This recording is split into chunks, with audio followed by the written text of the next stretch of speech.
주적이 없어졌어요. 아, 개혁의 대상이 사라졌어요. 네, 이제 검찰은 아예 없어져 버렸잖아요. 이제 완성됐잖아요. 뭐 정청래 지금 후보의 뭐 업적이면 업적이죠. 네, 나름대로. 저는 그렇게 생각하지는 않습니다만은. 네. 근데 지금 이제 생각해 보니까 누군가 이 권리당원들, 특히나 강성당원들의 분노의 표적이 필요한 거예요. 소위 뭐 어떤 드라마에서 나왔던 화살촉 같은 역할을 하고 있는 거죠. 누구를 계속 공격해라. 누구를 계속 적으로 만들어라. 누구를 계속 미워해라. 쟤들은 악마다. 쟤들은 탄핵 사유이다. 라고 얘기를 지속적으로 하고 있는 게 이제 기존에 뭐 언급은 몇 번씩 되었었죠. 조희대 대법원장에 대해서 뭐 탄핵이라는 얘기가 나온 게 이번이 처음이 아니니까. 네. 근데 전당대회 국면에 있어서 그러면 이 다음 타깃은 뭐지? 누군가 이 권리당원의 어떤 악마와, 그러니까 자기들의 어떤 그 집권을 하고 있음에도 불구하고 어떤 국가기관이라든지 어떤 정부 단체를 악마화 시켜가지고 없앨 대상이다, 개혁의 대상이다. 지금 계속 그걸 만들어 가는 것이거든요. 그렇기 때문에 저는 걸린 게 조희대 그렇죠. 대법원장이다. 뭐 계속 지속적으로 얘기가 나왔던 건 사실이니까 법사위를 통해서. 네. 그 뭐 명분은 일단 탄핵사의 명분은 제일 큰 게 노태학 전 대법관 후임 임명 제청 거부.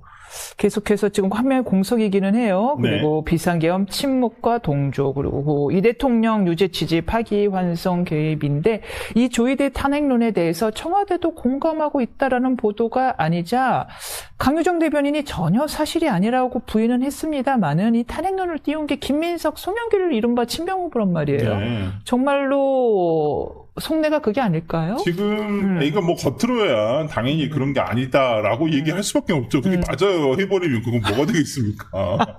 그게 오히려 탄핵 사유 아닌가요? 아 그런가요? 라는 생각이 드는데 예. 뭐 청와대 입장이야 뭐 입장인데 뭐 지금 청와대나 이재명 대통령 측에서 어떤 사법부 조희대 대법원장을 바라보는 시선 자체는 굉장히 안 좋을 수밖에 없죠. 특히나 이재명 대통령 입장에서는 작년 대선 직전에 5월달에 있었던, 공선법 관련해서 파기환송이 어찌 보면 가장, 지난 대선 운동을 통해서 가장 큰 리스크가 아니었을까, 그렇게 본인은 생각했을 거예요. 아마, 파기환송이 되지 않고 그냥 기각이 됐다라고 한다면, 또 당시에는, 박지원 의원 같은 경우는 그랬어요. 되게 빨리 잡히니까, 이건 기각하기 위해서 그런 거다.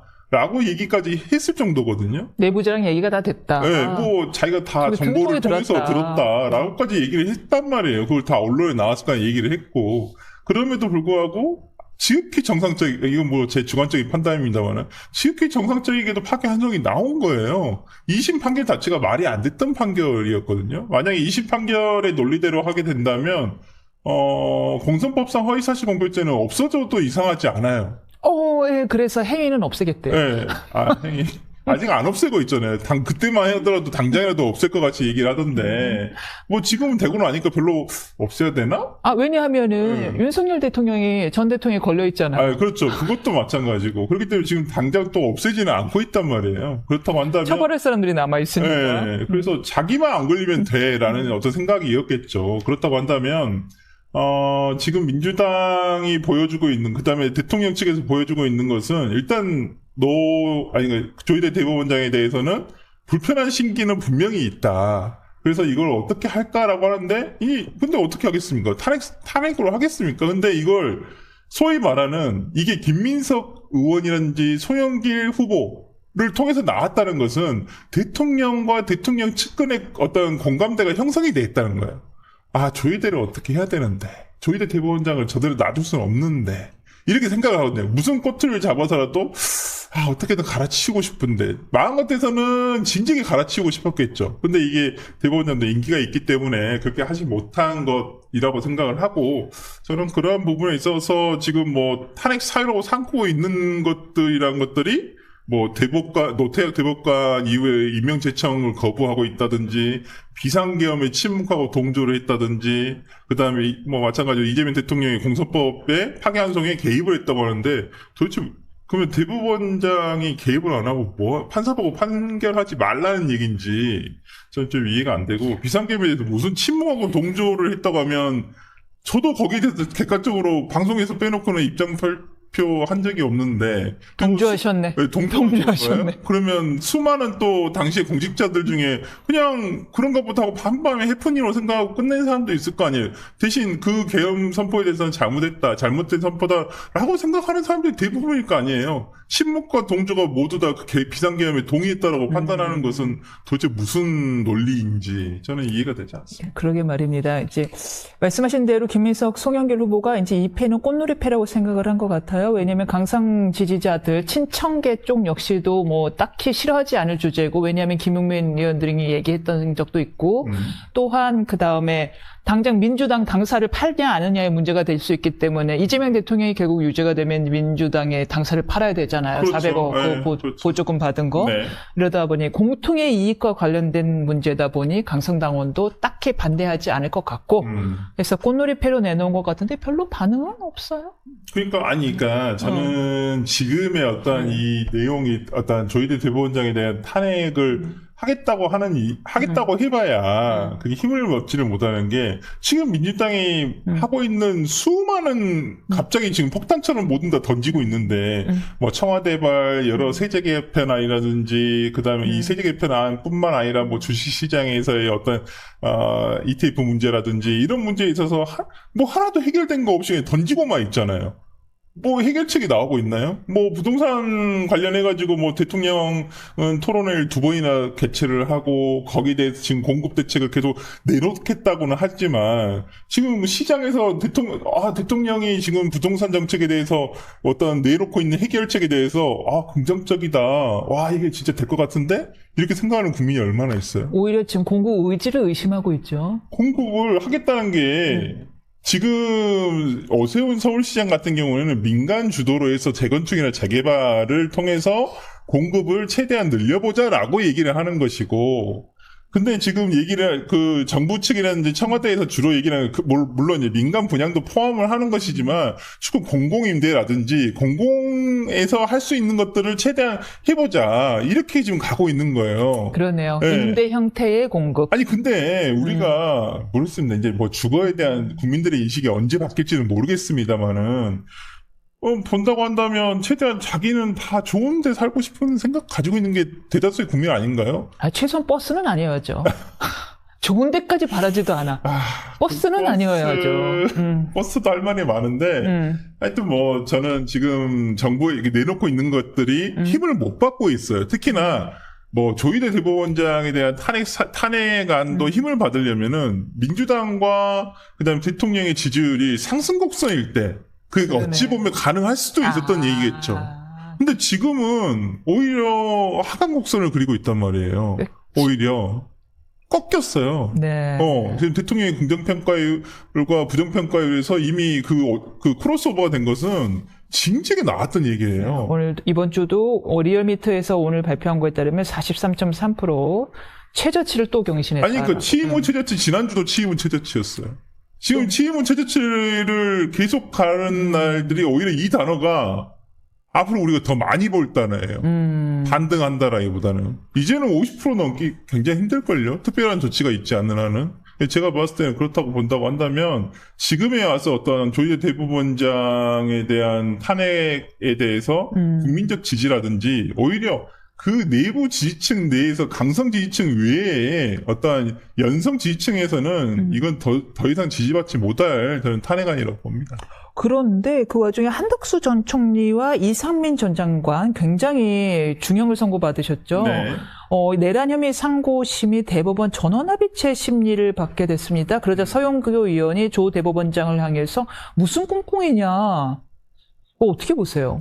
그러니까요. 이 법을 모르는 법사위원장이 사법체계를 정확하게 모르는 법사위원장을 하는 게 맞나라는 생각은 여전히 들어요. 뭐 서영교 법사위원장이 뭐 이제까지 실수한 적이 뭐 한두 번도 아니고 오히려 이분은 판사에게 지역 국민의 어떤 청탁을 전달할 정도로 저는 판사에게 그런 부탁을 한다는 게 국회의원이 그런 생각조차를 가지고 있다는 걸 이해가 안 돼요, 솔직히. 파견 판사를 자기 방에 불러서. 네, 국회에 파견된 판사들이 있으니까 이거 뭐 좀 잘 살펴봐달라 얘기한 게 어찌 보면 외압이죠. 그 자체가 어찌 보면 외압인데 그걸 가지고 그런 행동을 하신 분이 무슨 의도가 있겠다고 생각을 한 거예요. 상고심에서의 어떤 전원 합의체는 왜 보내는가에 대해서는 어떤 그러니까 여러 가지 하급식 판결이 있었을 때 어떤 법리를 통일시킬 필요가 있잖아요. 우후죽순 여기는 판사들은 각자 다 생각이 다를 수 있어요.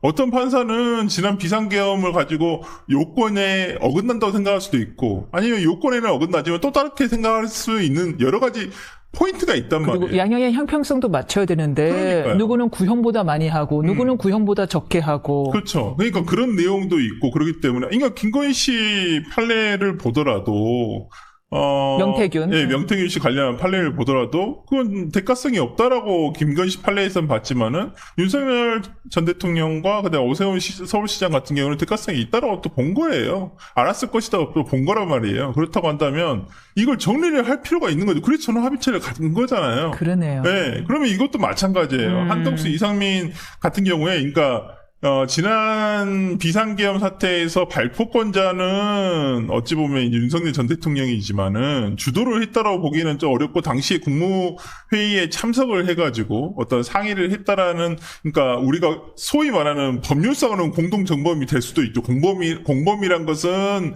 아주 넓은 개념이잖아요. 그렇다고 한다면 이 후차적으로 개입을 한, 예를 들어서 지금 법원에서는 검찰에서는 공범이라고 보고 있는 사람들에 대해서도 이걸 어떻게 판단할 것인가, 법리적으로 정리를 좀 해줘야 될 필요가 있잖아요. 그렇기 때문에 저는 법원에서 어떤 정부적인 판단보다는 판결의 일관성을 위해서 전원 합의체로 돌렸다고 생각을 하거든요. 근데 이게 무슨 서영교 의원이 무슨 꿍꿍이냐고라고 비판한다는 게 도무지 이해가 안 돼요. 그러니까 본인들은 진짜 6.25 때나 이럴 때 있었던, 그냥 선동하면 막 선동해가지고 그냥 직결심 받듯이 이런 걸 원하는 건가요? 아니잖아요. 대한민국의 사법체계가 삼심제가 살아있고 엄연하게 모든 정치적이란 건지 여러 가지로부터 독립된 판사들이 판결을 하게끔 돼 있는 건데, 그걸 서영교 의원이 굳이 대부분 전원합의체 해부된 내용을 가지고 비판을 하는 것은 오히려 이게 집권 여당의 법사위원장이 오히려 피감기관인 대법원에게 압박을 하는 거죠. 아하. 부당하게. 민주당이셨잖아요. 네. 여전히 내부 사람들하고 좀 소통이 되시죠. 지금 그렇죠. 전당대회 분위기 어떻게 보고 계세요? 김민석 후보가 유리하다는 데는 다들 동의를 하시는 것 같아요. 근데 저는 지난주 경선 결과를 보고 솔직히 좀 깜짝 놀랐어요. 물론 지난주 경선 결과가 전체로 치면 5%밖에 되지 않아요. 그러니까 인천, 강원, 대구, 제주, 그러니까 인천, 제주, 강원 TK. 그러니까 대구거든요. 대구 경북이거든요. 근데 이제 전체 당원수로 치면 5%밖에 되지 않는데 생각보다 정청래 후보가 안 밀려요. 저는 그게 좀 깜짝 놀랐어요. 그러니까 지지난주까지 거의 전당대회 시작될 때부터 모든 방송을 보면 거의 9대1, 10대 0이거든요. 아니, 정청래 후보는 거의 못 나오는 분위기였죠, 심지어. 네. 그런데 진짜 그런 분위기로만 치면 이미 선거는 끝나 있어요, 정상에. 그러니까요. 근데 그래서 첫째 주는 그렇다 손쳐요. 첫째 주는 충남도 삐겨 있었고, 그다음 부울경도 있고, 그래서 김민석 후보가 조금 어렵지 않겠냐, 아마 정청래 후보가 조금 더 앞서가지 않겠냐라는 예측들이 많았는데, 그렇다 손쳐요. 그때는 약간 첫 번째 선거, 1주차 결과는 오히려 정청래 후보가 조금 의외로 좀 열세네? 약간 살짝 이겼지만, 그랬지만, 그래서 2주차부터는, 급격하게 좀 썰리지 않을까? 약간 이런 분위기가 있었었거든요. 근데 그렇게 썰리지 않았어요. 거의 대등하게 나왔단 말이에요. 물론 조금 표 차이는 조금 났었습니다만은, 저는 과연 지금 남은 이제 70%, 30% 정도가 지금 투표 이제 끝났고, 권리당원 투표가 끝났고, 이제 나머지 70%가 수도권과 호남인데, 호남에서 과연 원사이드하게 그렇게 될까?